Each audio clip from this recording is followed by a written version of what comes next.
Let's give Roger control and start the show. Maybe that's how we'll start our videos from now on.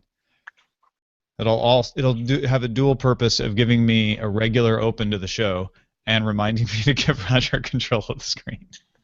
Do you think I should download the beta?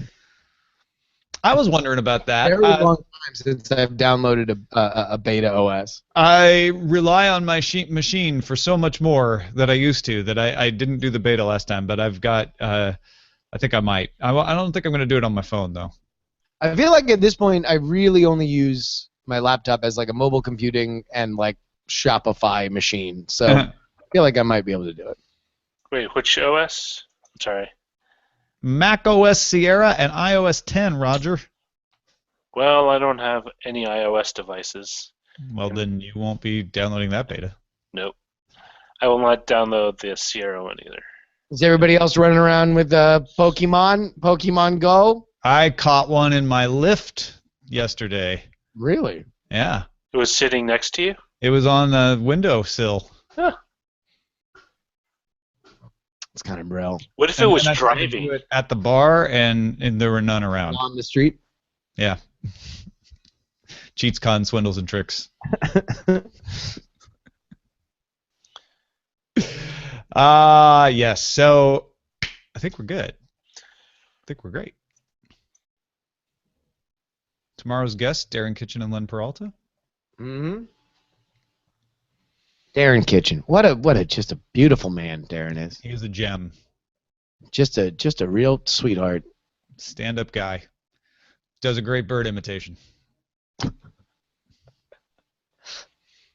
They're great. I love them. Well, did you see that his snap from earlier yesterday had Shannon doing a bird imitation? Oh yeah, no. Yeah, that was where it started. Yeah. Was because I was giving Darren a shout out. Right, and he got excited about the shout out. He got excited about the shout out, so he and Shannon did the Dr. Bird imitation. We've got a couple minutes before I really need to start the show, so I wanted to show off my current Geek shot glass that I got yesterday. Oh snap! Yeah, I'll tell you what, we might need to figure out some what's it called. So wait, you are doing CreateCon? Yes. Gotcha. And then officially, is your Labor Day announcement? I am not doing. No, we talked about it on Sword and Laser. I will not be at DragonCon this year.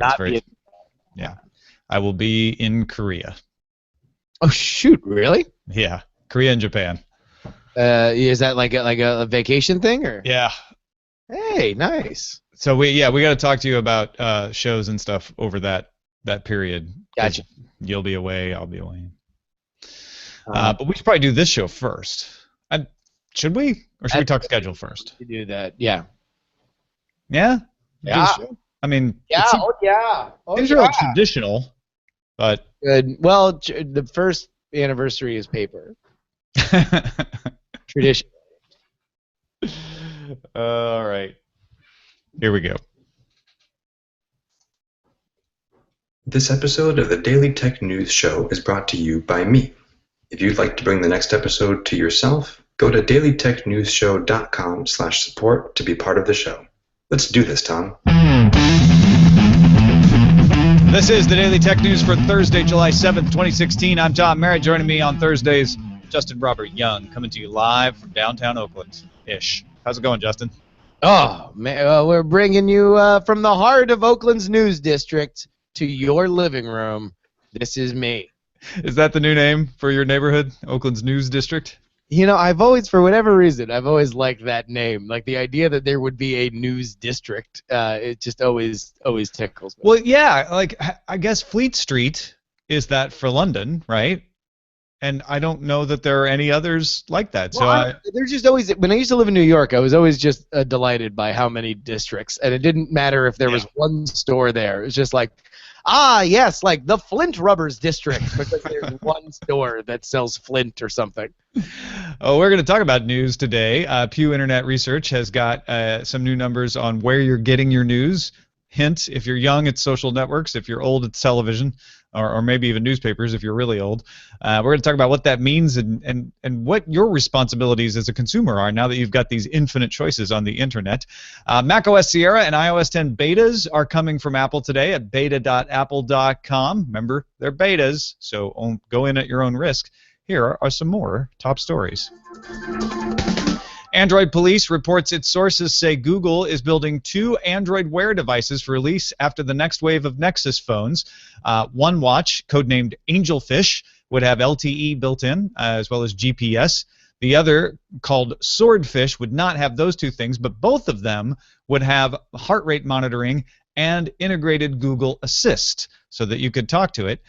Swordfish, Angelfish, codenames probably won't stick around, but it's interesting, Justin, to see Google making steps towards even more product manufacturing. They're not manufacturing it themselves, but this is a Google-made product, not something that is the norm with Android Wear, which is them saying, hey, these are the line of Android Wear watches out there.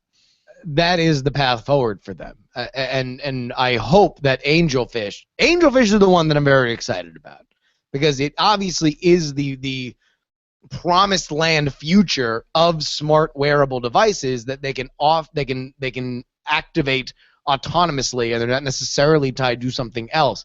I hope that it is what we hope it is, and not just a stopwatch that counts down the 5 seconds that the battery will last while LTE and GPS are both enabled.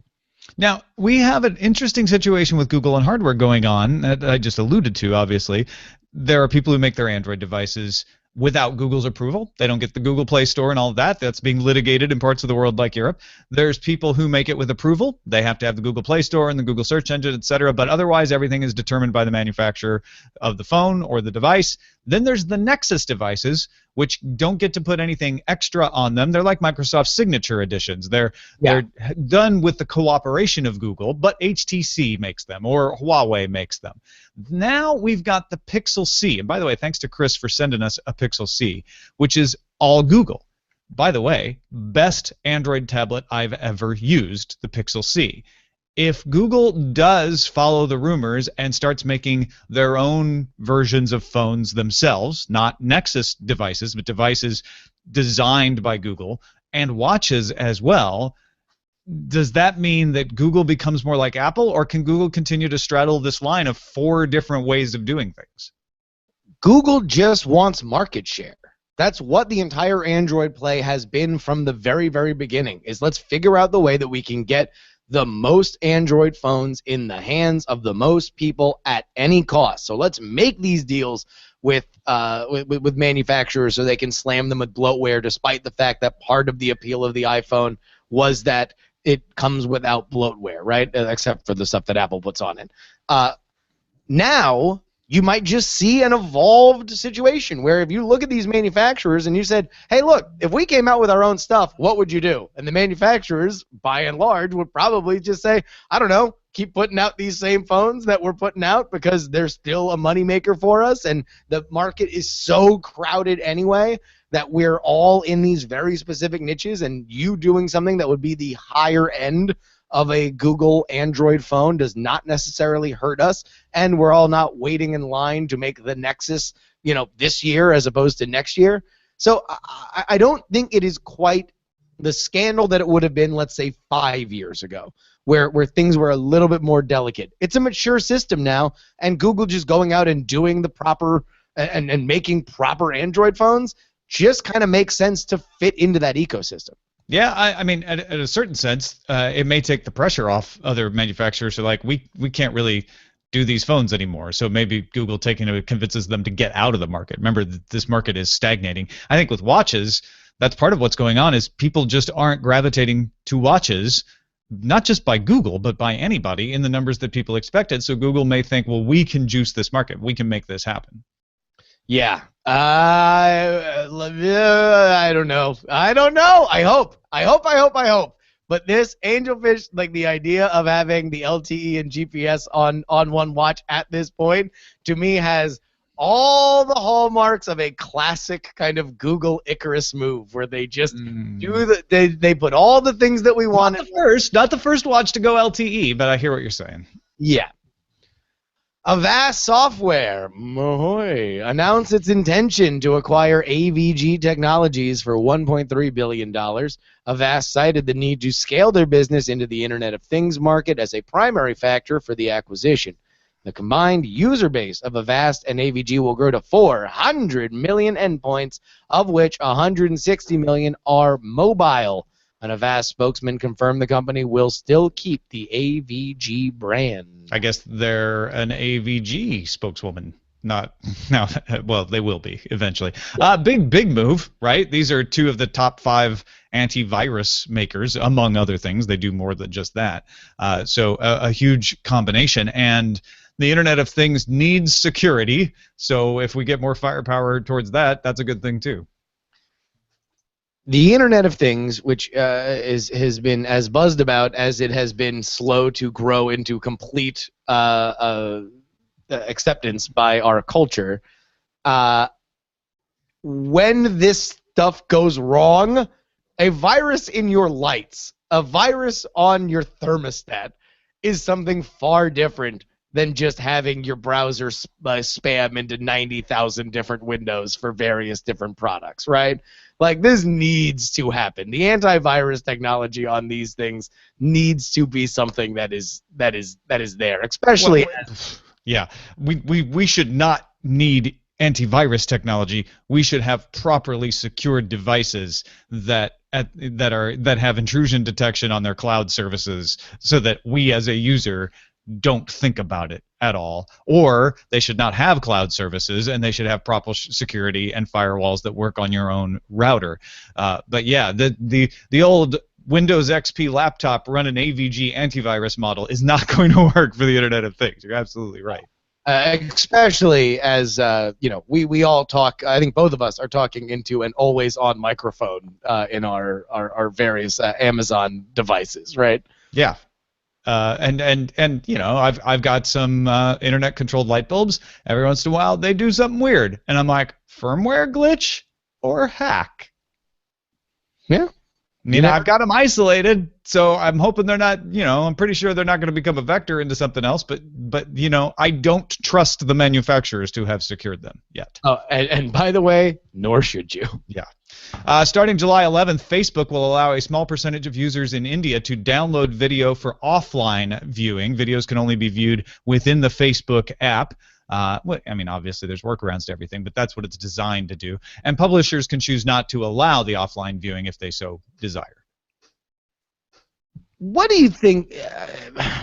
My instinct on this is to say this has to come to broader markets, right? And if they are testing it with India, the idea of spotty internet connections ruining an experience is something that there's spotty internet and there's spotty internet.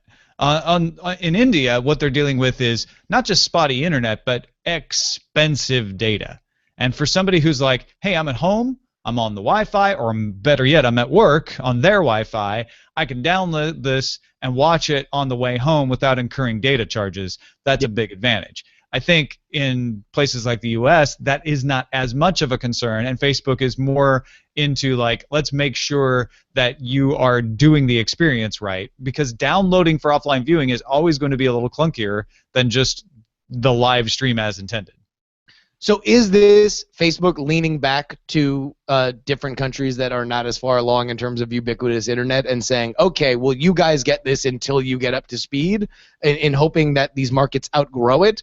Or do you think that there will be a spot in countries like America and Western Europe and Eastern Europe that has faster internet than we do, that there is a space for downloading video and watching it later? I don't think so. I think Facebook is probably like Netflix and others saying, what do we need to do until the internet is ubiquitous? Because we really don't want to spend a lot of time on designing for a system that isn't going to be used 20 years from now. It's all a question of timing. And so I think that's why Facebook says, all right, let's test this out in India. Maybe if it works in India, they just roll it out to everybody because, hey, it works, why not? But I don't think it's something that is going to be needed in the long term. It's just such a city-based philosophy, right? Like the idea that oh, well, we'll just wait until everybody has internet everywhere. And it's like, that's just never going to be the case unless you are in major markets. Like, there is always maybe not. I don't know. I think, yes, you're right. Rural areas are going to be slower to have constant connectivity, but there's more connectivity in rural areas than there ever has been before.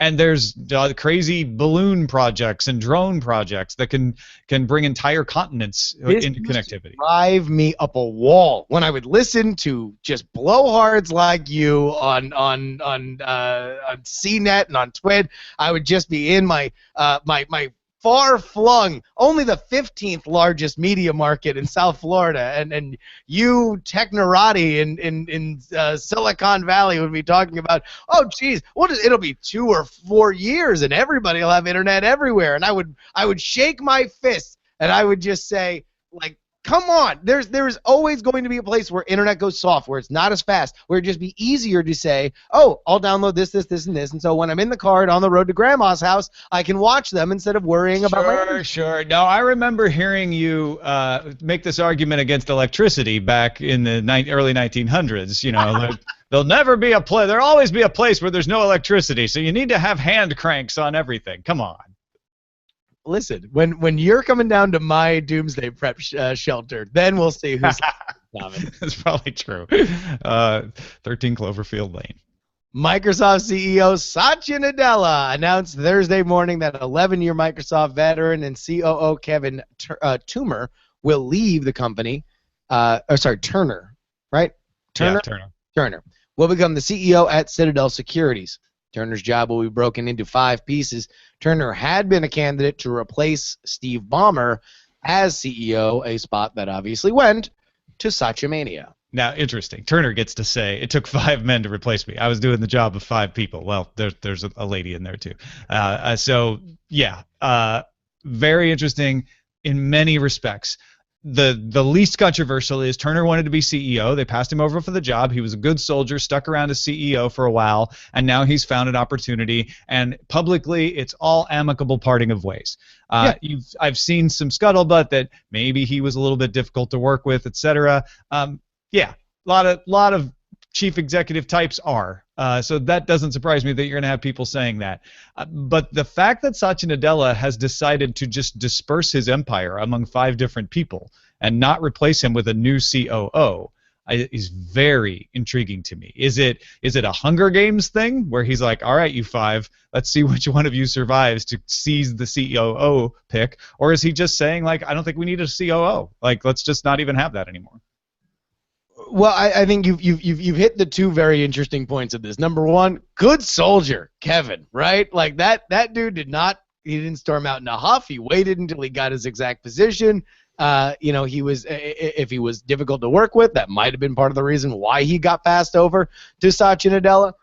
I look at this from afar without knowing much about the internal workings and say Satya probably is somebody that saw some organizational problems with how decisions got made within Microsoft and said to himself, well, if when I take power, I want to remove some of these organizational problems. And if one of those organizational problems was somebody having too much power or being overloaded and not being able to pay the kind of attention amongst what Satya Nadella believes should each have their own little bosses for their fiefdoms that are paying more direct attention to them, then that makes sense to me. But of course, this is all just reading tea leaves in Kremlinology and figuring out, whose portrait gets moved more to the right to see who's. There's a couple of people in charge of sales, a couple of people in charge of ops, a couple of people in charge of financial teams, or actually one lady in charge of financial teams. So it is a bit of Kremlinology or Microsoftology or Satyology, Nadellology. Yeah, Renbindology. It's such a world. They just work in it. Making the rounds is an unfortunately worded email from a Microsoft recruiter inviting people to an annual Silicon Valley party for interns called Intern-Palooza. Words like they, noms, and dranks were written with seeming unfamiliarity with their colloquial usage. A Microsoft spokesperson told Gizmodo the email was poorly worded and not in keeping with our values as a company. So, all right. Here's the only thing that I will defend in this letter, which I do feel needs to be mentioned. It starts off. Which is better? Is it better for you, the man in his 30s, to read this, or me, the man in his late 40s, to read this? No. All right, here. You have to read it. You have to read it. That's. Hi. All right, here we go. Well, first of all, it's Bay interns because B-A-Y, they're going to Silicon Valley, the San Francisco Bay, but it's spelled... That was the only thing I was going to defend. The only thing I was going to defend was that that's actually kind of clever. Is that, hey, B-A-E, hey, Bay intern, heart, like, less than 3. Yeah. Hi, I am Kim, a Microsoft University recruiter. My crew is coming down from our HQ in Seattle to hang with you and the crowd of Bay Area interns at Internapalooza on July 11th. So far, it's not that bad. But more importantly, in all caps and green, we're throwing an exclusive after party the night of the event at our San Francisco office, and you're invited. There will be hella noms, lots of drinks, the best beats, and just like last year, we're breaking out the Yammer beer pong tables, because everyone remembers what Yammer is, right? Yeah. And all caps and in orange, hell yes to getting lit on a Monday night. Man, club is going up on a Monday at the Microsoft Bay Area HQ. I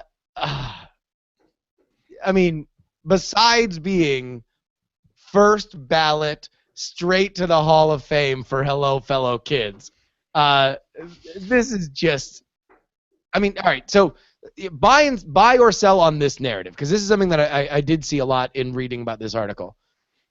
Is it fair to say that to lump this in with other awkward Microsoft gaffes over the last year, including the stuff they did at the Game Developers Conference, where they had a bunch of scantily clad women dancing around for what was an otherwise fairly industry party, the Tay AI debacle, wherein there was, the robot that couldn't stop, saying racist stuff after it was compromised by a bunch of pranksters. Is it fair to lump this in and say, wow, Microsoft is really gaffing it up these days? No, I don't think so. I mean, yes, when you put all those together, Microsoft is gaffing it up. But consider how many people work there, how many things they create and organize and send out. I am not excusing them in any of these cases, but I don't think it's fair to say Microsoft is gaffy. I do think this was an example of an email that someone glanced at and didn't read all the way. That is how it seems to me, because the first paragraph's okay. The part where it says hella noms, lots of drinks, easily changed to there will be great food, drinks, the best beats, and all of a sudden the gut of this is taken out. Hell yes to getting lit on a Monday night is a little out of character, but plays on the hella noms, lots of drinks to really give that hey fellow kids tone to the whole thing. So I just don't think it was properly proofread by somebody. And this is, man, the internet and text in general is where context goes to die. Because if somebody wrote that was between my age and your age or older, right? And they think it is the funniest thing they've ever wrote, and they send it over to their friends and say, oh my God, we should send this to the interns. It's so funny. We're so old and we're writing this. It's so hilarious. They send this out, and now all of a sudden it's like, oh my God, you're old. You're doing this ironically, like you're so out of it. And or what if it was actually well written in colloquial language, and then someone edited it down to the point where the little bits of language that are left in stick out like a sore thumb? That's another scenario. What if it were written normally, and then they just change it to a different font, like Wings? Maybe it was written by the bot, by Tay. Yes. Maybe it was, Tay and one of the dancing girls from the GDC party went out. I think we cracked it. Noms, some great drinks, and the best beats, and next thing you know, this pops out. Yeah. Audible launched a new service today called Channels, which includes news and podcasts from the likes of the New York Times, Wall Street Journal, and The Onion, among others. But more interestingly, Dan Savage is among a host of exclusive podcasts to their service. Channels are available to subscribers in Audible's audiobook plan or as a standalone service for $4.95 a month. Tom, this looks like Audible, which is now an Amazon company, taking a bit of a page from Amazon's Prime service and saying, hey, look, we just want people to subscribe here. Let's make this as sweet as possible by creating other content, but instead of launching Audible exclusive books by way of authors, they're taking kind of an interesting route and saying, all right, well, what about podcasts? Something that will make you come back week after week after week. Dan Savage is about as big of a name as you're going to get for something like that. Do you think this will pay off for Audible? Yeah, from that perspective, it's interesting. Audible is saying, hey, these are people who listen to audiobooks. They are listening to the spoken word, and when their audiobook ends, they switch over to another app to listen to podcasts and things. Let's keep them in our ecosystem. So if you're already paying $14.95 a month or more, you get these podcasts. It's like free. It's free stuff. It is interesting to me that they're also trying out a $5 a month subscription to just get the podcasts. That is similar to Podiversity's business model, where they say, hey, we'll bring people into our app, and you pay a little bit, and we split up the money amongst them. I don't know what the royalty situation is for podcasts involved in this. We're not involved with it.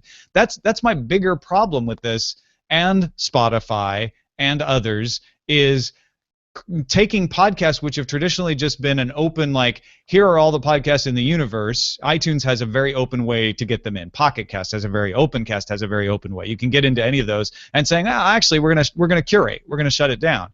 Maybe that's what people want. I don't know. People want good content. And yeah. So if Dan Savage's show on exclusive to Audible is as good or appealing to Savage Lovecast listeners, then they might be more willing to jump over the fence and subscribe to Audible. I just only wish that Audible had maybe bought some ads on podcasts sometimes within the last 10 years. So people knew what it was? Yeah. About their service. Sure. Finally, mixed martial arts promoter UFC will offer an Ultra HD 4K stream of its Saturday pay-per-view event in Canada and the United States. Viewers will need a 2015 or 2016 4K Ultra HD TV and the UFC app, and then they can pay the $60 for the HD stream and watch it in 4K. Or if you have 4K service from DirecTV and you have access to channel 106, you can pay DirecTV $65 and use whatever TV is already hooked up to your DirecTV.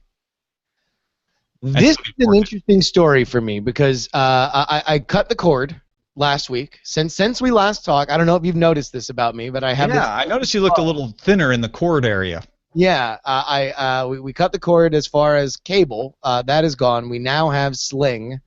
One of the things that I know I've talked a lot about Andrew Zarian of the guys from Queens Network, specifically when it comes to streaming WWE pay-per-views, is quality. They're just it is not as good as the HD stream from your cable company if you are streaming from an online service.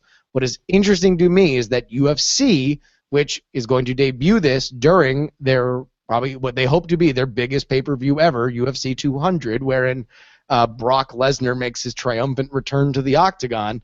They want to put quality on the line for people who are buying this without a cable subscription and without a pay-per-view provider. This is going to be interesting, and this is something that I'm curious to follow. And any listeners who are going to buy this, I'm curious to see how this stream goes on Saturday, because that there still is this lingering problem with over-the-air or over-the-top services that, sure, you get all the freedom, that's great, it's often a little cheaper on price, but you gotta kind of deal with a little bit of that crinkly and a little bit of that re-resolution issue with stuff. It's not quite the easy hand on the tiller stream that you get from cable.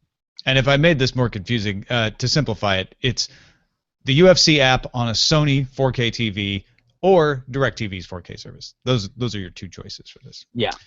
Thanks to everybody who participates in our subreddit. You can submit stories and vote on them at dailytechnewsshow.reddit.com. TG Stellar did, Renegade UK did, another Jay Martin, Lost Packet, more. Get on over there to dailytechnewsshow.reddit.com. That's a look at the top stories.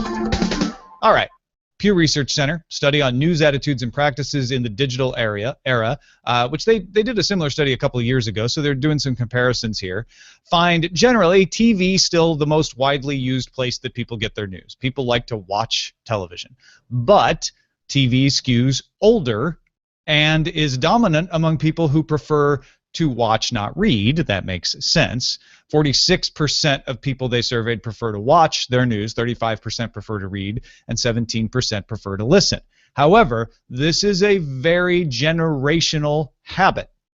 Young people read less news than older people, which has traditionally been true for a long time, but they also get their news online much more frequently than older people. 50% of people 18 to 29 get their news online, whereas only 29% of people 50 to 64 get it online. 72% of the U.S. adults get their news from phone in 2016 versus 54% in 2013, though most still get it from both desktop and mobile. That's interesting because mobile is where everybody does their social networking, and Facebook is the dominant social platform for news consumption. Social media garners the least trust, but it is the highest used among the people who are online and getting their news. They get their news from Facebook when they get it online, but only 4% of them have a lot of trust, and it's low engagement. Only 26% click often, 16% like often, and fewer comment or discuss. So when you look at this from the 10,000-foot view, Justin, Yeah. you're seeing at the 65-plus range, people still read newspapers because that's the era they grew up in. God bless him. When you're in the 50 to 64-year-old range, they still read some newspapers, but it's mostly TV because that's the era they grew up in. Gonna rot your brain. When you're in that when you're in that 30 to 49-year-old range, there's some online, still mostly TV, very little reading newspapers. Young people, however, very much getting their news online and reading it online versus television and newspapers. So when you look at that spread, you're like, yeah, okay, people who grew up in the age of newspapers still read newspapers. People who grew up in the age of TV still read TV. People growing up right now in the age of online are doing online. What does that mean for TV and for newspapers? I think we all know the answer. Well, if you're looking at news, then you should not be shocked that when you watch 24-hour news channels, even the ones that are crowing about how many people are watching them, all the ads are for, a medic alert bracelets and, buying gold and being able to pre-play for your funeral plot, right? Like they know who they are talking to, and they are an aging demographic. But what I find most interesting is this idea that are there consequences to us getting our news from social media? So let's take it as read that this trend continues, and television will migrate to the internet, right? And social will continue to become a more dominant way that people share the news. I don't know that that's such a good idea. Now, granted, people don't trust the news they get on social networks, and people generally they don't trust the news they get from their family and friends very much either. But that means they're not trusting almost anything they read anymore. And you are also risking the likelihood that you'll be living in a little bit of a bell jar, and you'll only follow the people that will send you the news that you agree with. Yes, although I would argue with you that let's not be so quick to discount the fact that people don't trust the media that they read as a bad thing, because I think you and I probably on this topic, the one thing that we probably can agree on is that people need to be more thoughtful with their intake of news. That you should think about context. You should think about where you're getting stuff. You should think about whether or not that headline is misleading. You should understand that the sources for which you are reading probably have a bias if they only repeat the same kind of talking points over and over and over again and don't publish stories that contradict what they are saying. So I don't know if that's a bad thing. If more of that is happening, maybe that's a net positive. Also, I don't get my news from social media because I don't think I am going to get good exposure. I go and I seek out particular sources that I have curated myself and that I trust. Yeah. Because what I see, when I see something even come across Twitter, I don't really use Facebook, so that's probably a bad example for me. But on Twitter, I see things come across, rare instances. Are they breaking news, like unfortunately last night, where, yes, that is a source of news for me. But 99% of the time, what I'm seeing on there, I'm like, is that for real? Is that overhyped? and I go to my own sources to verify it. I don't think most people do that, though. Most people just look at a headline and start reacting from that. They don't even click. Wait a minute, hold on. People just read a headline? I know, right? Yeah. Shocking. It's not like they ever did that in the grocery store line. I know. Yeah. I mean, so like, this is new boss, same as the old boss, right? The only thing that's different is like, yes, now you can get mad at the columnist that politically disagrees with you of your choice, as opposed to just the one that your newspaper decided. But you can also go find out what really happened. Yes. You can also you have an infinite number of sources.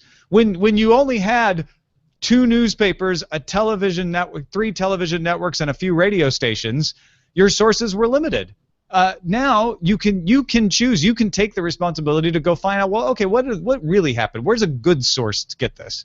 So wait a minute. I just know the headline. Let me lay down my sword and shield here. I thought we were here for a fight. Like, are you on my side that this trend is not necessarily the end of the world, as so many people, I don't think the trend away from television, radio, and print is the end of the world, because online gives you more sources. I do think the trend of saying, I'm just going to look at my Facebook feed or my Twitter feed to find out what's going on is not enough. It is just, that is same old boss, same as the new boss, same as the old, whatever you said. Yeah. It's that again. Yeah. I think maybe you're right that that's just a problem that's always existed, and here it is in a new form. But I would plead with people, don't click the like button on the Cobra Eats a Lion video. Like, don't use your social network as a feed for news. Well, is there something inherently wrong with that? Why is that wrong?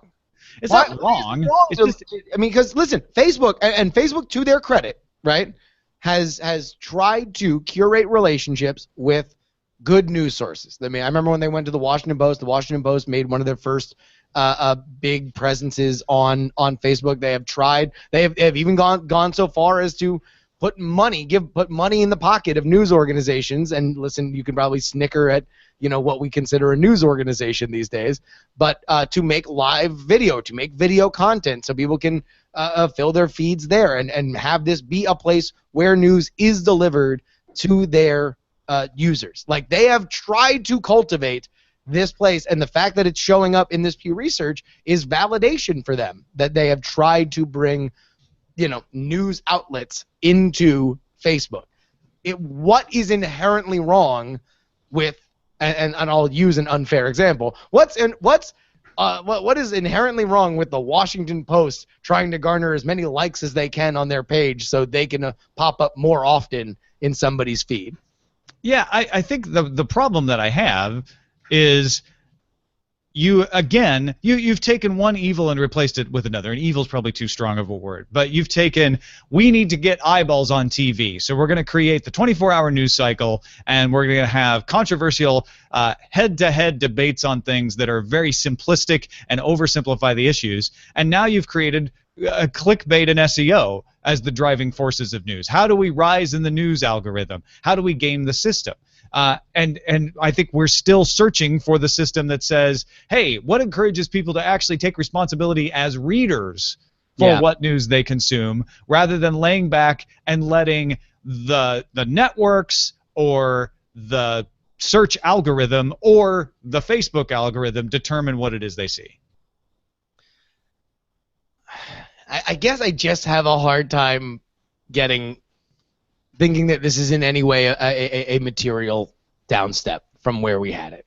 Like, yes, it's messier. Yes, it is easier for you to create your own echo chamber. Yes, you can have, I know we both personally have talked to each other about how frustrating it is when somebody comes out and says, well, everybody's talking about this on Twitter or Facebook. And it's like, no, your sources that you have curated over time are all talking about this, and many of them are feeding an echo chamber from each other. But all that being said, I don't have a problem with it just being the way, if that's what it takes for us to get more sources, for us to get more varied sources, then that's just going to be what it is. It's a blessing and a curse, right? It makes it easier to lay back, but it also makes it easier to go find something. So it puts the burden squarely on the reader. I mean, you can throw stones at the media all day long, and in some cases you're very right to do so. But in the end, you actually do have the controls over which stuff you're going to go find and what you are going to support with your clicks and your eyeballs. I think the only thing that we can both agree on is multiple sources. If something seems, if Snake Eats Lion is the thing that you see there, and you're like, man, that seems a little weird. Maybe that's fake. Google's your friend, man. Yeah. Go ahead and poke around a little bit. And pay attention to which stories you read that turn out to be, oh, that really wasn't true, or they misled me with the headline. Stop reading them, and pay attention to the sources who continually, and maybe not without fail, but continually strive to say, let me tell you what is actually going on.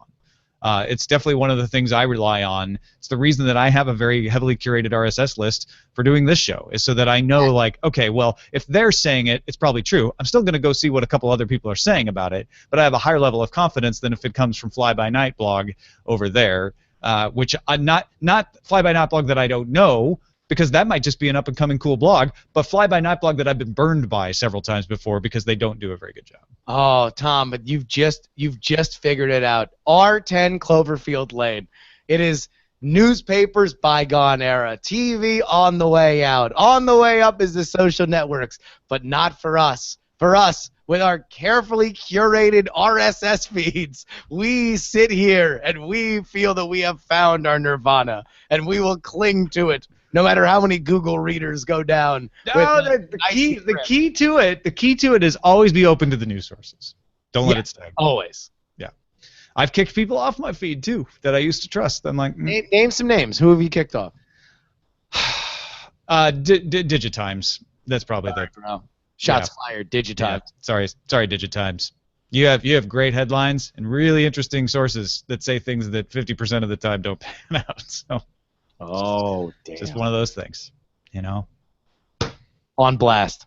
I'm just going to pour a little out for Digitimes. Pour a little out for the Digitimes. All right, let's get to our messages of the day. Bill in Huntsville, Alabama shared a cool story. When we were talking about electronic games, it reminded him of a situation where he worked in the 1970s. He says, first of all, I found out very early that I'm not cut out to play games that require hand-eye coordination, but in 1975, I hired in as a programmer at a facility who was a major producer of point-of-sale terminals. Now, the big fad at that time was Pong.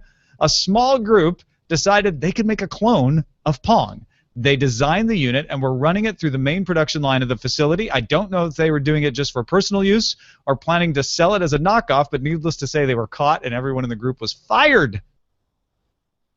These days, that company would have. What was this about yesterday? Huh? What was this about yesterday? We were just talking about the history of games with Scott Johnson. Oh, that's great. That's a fun little story. Yeah, it's a great story. And then Charlene and a few others reminded us that Niantic, the makers of Pokemon Go, the new augmented reality Pokemon game, is also the company behind Ingress. Niantic actually is using locations that they seeded from Ingress locations. So if you're wondering, like, why does Pokemon Go have some of those weird locations? That would be why. Ingress, the game that I very reluctantly never got into, despite the fact that as a career traveler, I would have been an all-star at Ingress. I could have dominated, and to this day, it is maybe my greatest regret. Kids, ask your parents. Very young parents, though. Yeah. Thank you, Justin Robert Young. What else you got going on? Oh, folks, do me a favor, and we got some great expansions. I know a lot of you all have heard me talk about the Contender a lot lately, or over the past year or so. Man, it is coming up on a year since we launched it, actually. Go ahead and check it out, thecontender.us. If you, it is a way that you can, with your friends, stage a television-style presidential debate using real presidential quotes. You don't have to know about politics to get into it. All you have to do is know the concept of a televised presidential debate. It is fun for the whole family. And now we have our 2016 expansion. This is all the quotes from this election, all the Trumps, all the Clintons, all the Ted Cruzes, all the Marco Rubios. Let me dispel with this fiction that this expansion is not awesome. Head on over there, thecontender.us, and buy the 2016 expansion right now. all your Lincoln Chafee hopes and desires will be made true if you go ahead and buy it. He's in there. Thank you, everybody, for supporting the show. If you're willing to support us, you can head to dailytechnewsshow.com/support. Or if you want to support us on an ongoing basis, you can get a co-executive producer title and business card. You can get access to our analyst Slack, which has been hopping lately with lots of good conversations, extending the show. That's all found at patreon.com/DTNS. Huge thanks to every single person already supporting the show. You guys are the best. If you just want the headlines sometimes, subscribe to our new show, Daily Tech Headlines, and get the tech news of the day in less than 10 minutes.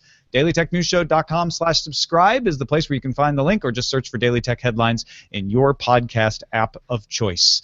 Our email address is feedback@dailytechnewsshow.com. You can give us a call, 512-59-DAILY. Catch the show live Monday through Friday, 4:30 p.m. Eastern at alphageekradio.com and diamondclub.tv. And visit our website, dailytechnewsshow.com. Back tomorrow with Darren Kitchen and Len Peralta. Talk to you then.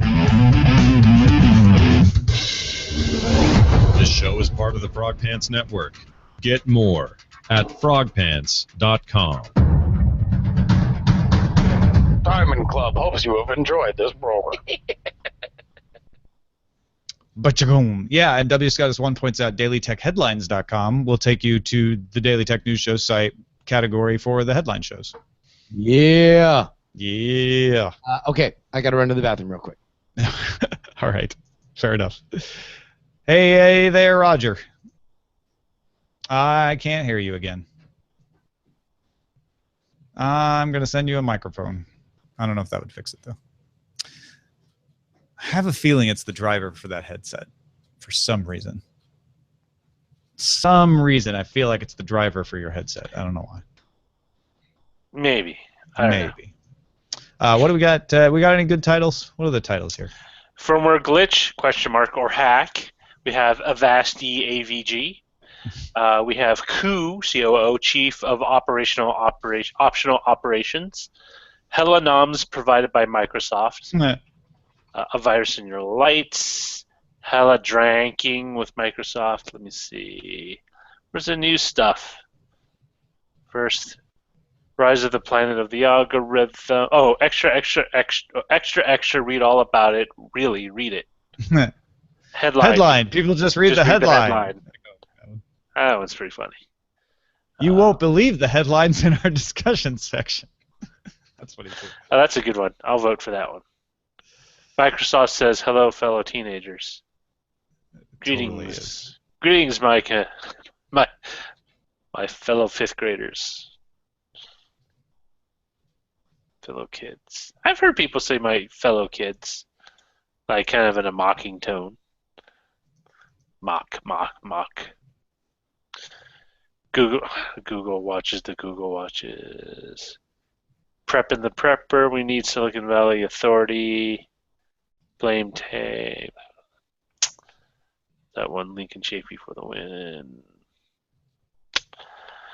Microsoft Hunger Games. May the bits be ever in your favor. I still like "you won't believe the headlines in our discussion section." All right. Although I would make headlines and capitalize headlines and put it like, you won't believe the headlines in our discussion section.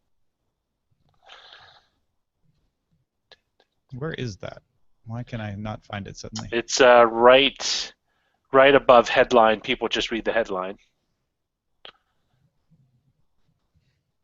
Has one vote. Maybe I can't vote for it again. Oh. I'll vote for it. Yeah, it got voted up to 3. Not enough democracy happening in there. No.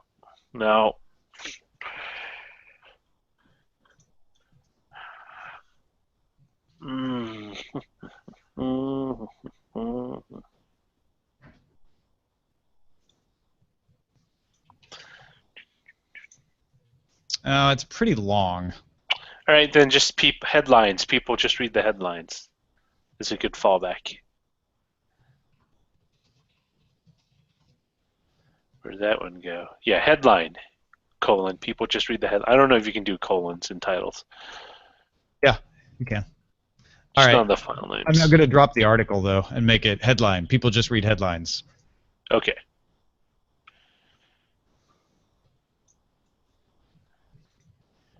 Alrighty then.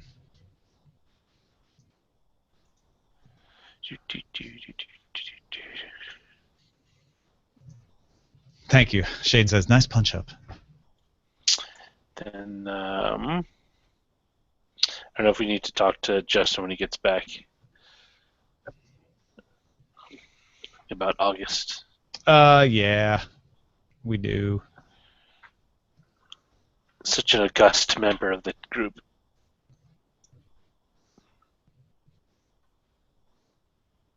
Huh. Something happened. Today's show is 2804, right? Today's Yes. show... No, it's not. At least got us one said we're off on our numbers. Let me see. Let's see then. 2801. Someone not make 28. Peralta. Oh, I know what I did. Wait, Oh, you didn't make it 2800. I didn't make a 2801. No, you did. I can see it in the tabs for the. Oh, sorry. You know what? I'm looking at the. No, look at the actual shows on the website. What happened? We got off on our number, and Oh no! Tuesday's show was numbered incorrectly. I don't know how that happened, though. All right, I gotta export first. Tom Merritt and Justin Robert Young. It wasn't. What's the date today? So this is actually 2803, right? If that is the case, that you skipped one, yes. Well, are you not seeing what I'm seeing? No, I see it, but then There's no episode 2801 for July 5th. It's 2802.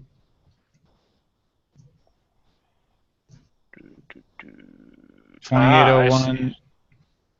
There's no 2800 in the doc. So wait, if there was no 2800 in the doc, then how did there be a 2800? I don't know, but it doesn't really matter what's in the doc. That's irrelevant. What's on the website is the actual correct 28, That means 98, all the 99, numbering, all the 100, and then it should have been 01, then For Viva 02, La Vie. and then 02 yesterday, and 03 today.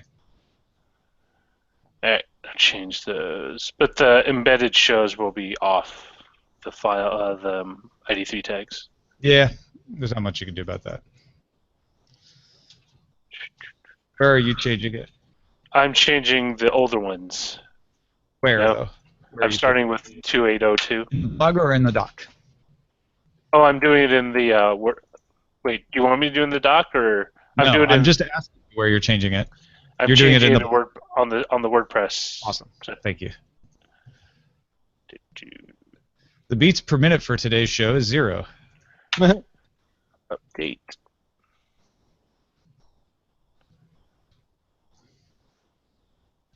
Oh look, Echo lets you pick Spotify or Pandora as your primary I know. music source. Maybe this will get Eileen to stop being mad at Amazon Echo. Oh wait, I always forget because I have Apple Music, but Ashley has Spotify. We can Yeah, just, Eileen has Spotify. I have Google Music. oh. I got to keep Apple for all those Fire exclusives. Oh, we didn't. Oh, 2800 is the new headline show. Yeah. I'm changing it in the doc now just so that it... You know what? I just realized Peter wasn't on Sunday. Right. And I think that might have been what threw us off. Because I'm basing it on the calendar he shared with me. Yeah, but here's the weird thing. I always base the episode number in the blog on whatever's in the actual blog. That's my defense against it becoming a problem. Right? It's like, well, if I always just add one to the previous episode, we shouldn't get off count, even if we get off somewhere else. So I wasn't looking anywhere else.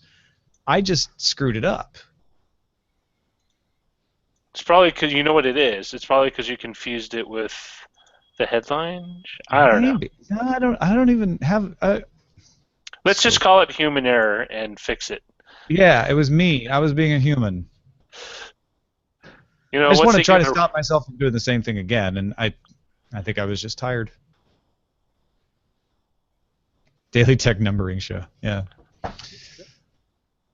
So are you going to switch your Amazon Echo to be Ashley's Spotify and then screw up her Discover Weekly by listening to your own tunes? Yes. Sounds like a plan.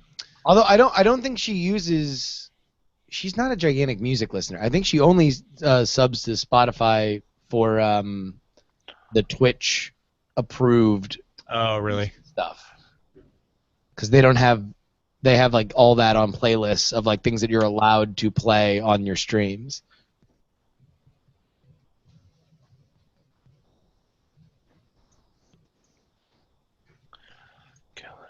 Oh, I'm about to hit up Peter Wells again. People in the chat room are like, just move on.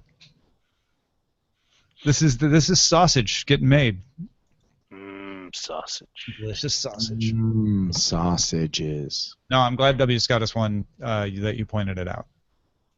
Now we're up to speed. ID3 tags will be off for a few episodes, but that'll just be a thing that happens. Well, just for 2 episodes. 3 And episodes. not that these episode numbers really mean anything anyway. They're totally made up. Yeah. Eventually, I'm going to restart it at 1 and see if people notice. That would be amazing. Or we just jump to 5,000. Well, isn't that what we used to, when you number a show, the first number isn't always indicative of the number, but rather the season or the... Yeah. Maybe we'll do that. Start doing seasonal numbers.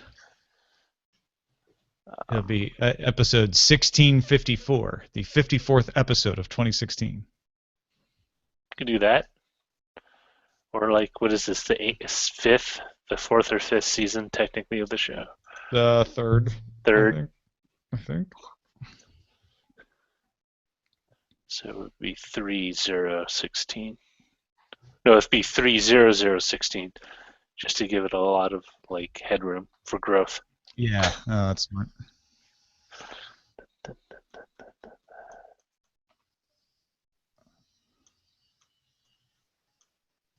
Ooh, there's a Mr. Robot promo on Facebook Live today that answers a question. I gotta start listening. I gotta start watching that. I feel like that'll. God damn it! I gotta. What is the first season? 12 episodes. I think it's only 10, maybe. Yeah, then maybe I just gotta power through it, and that'll be Scott and I's our new Watch the Thrones for Hotline Monday. There you go. Watch the Thrones. Actually, no, wait. It would just be 3. You only need 3 and then a number for the season, then 3 numbers after it. So 4, maybe 5 if you reach 10 seasons. Unless there's more than 365 days in a year that I'm not aware of. Sometimes they're 366. Sometimes. When does Mr. Robot come back? Gotta be soon, right? So, I think that's why they're doing these promos and stuff. But I can't remember what day.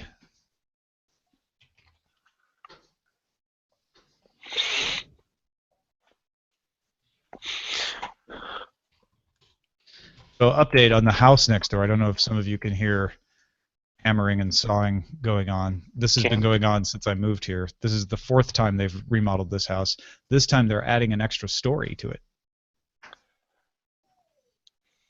No, an extra story. Man, Yeah. that's a... Well, I don't know if that area has strict zoning laws about, like, how much city permission you need. Yeah, I don't know either. But people tear down 1-story homes and build 3-story homes all the time in my neighborhood. That's kind of its thing. But to tear down the bungalow, erect the mansion. Totally. Paved paradise, put up a McMansion. They're not McMansions though. They don't all look the same. All right. Mansions. They're just mansions. One of these days, they're going to come out of their mansions and tell us to get out of their neighborhood. I have a feeling. Hey, Justin, Yo. when are you out for Dragon Con at August? I don't even know when that is anymore. That would probably be out. I don't know if we have flights. So it would probably be out fly-in Thursday. So September 1st, or is it? Yeah, let me get a I haven't been to Dragon Con in so long. beep bop boop doodly Really doo. expensive from here. What was that? It's really expensive to get there and then stay for like to go to Dragon Con. It didn't used to be this pricey, but for some reason. Is it? I don't know. I mean, I guess it's just been such a sunk cost for me for a while now. Why don't you just give the month and day September 2nd to September 5th. All right, Yeah. so there's a Labor Day in there where we don't have to do a show. That'll actually play into all of that. Yeah. So that Thursday. That's Labor, right? That's Labor. Labor Day's a Monday. So September 5th. Probably fly on Thursday, if not fly on Wednesday overnight. And then be out Friday. Or you're out. So you wouldn't be able to do that show September 1st. Yeah, I don't know. I mean, we don't have our flights, so if you definitely needed me, then I could be there. I guess it's probably time to start just booking those flights, huh? Yeah, probably. MSFO. To ATL. I will fly. Oh crap! No, did the wrong one. Trying the 31st and flying back the 5th. Okay. We are all ready for you to download the show. So have at it, RSS people. Go! Rest of you watching, thanks. We'll talk to you tomorrow. Goodbye. Oh man, what do you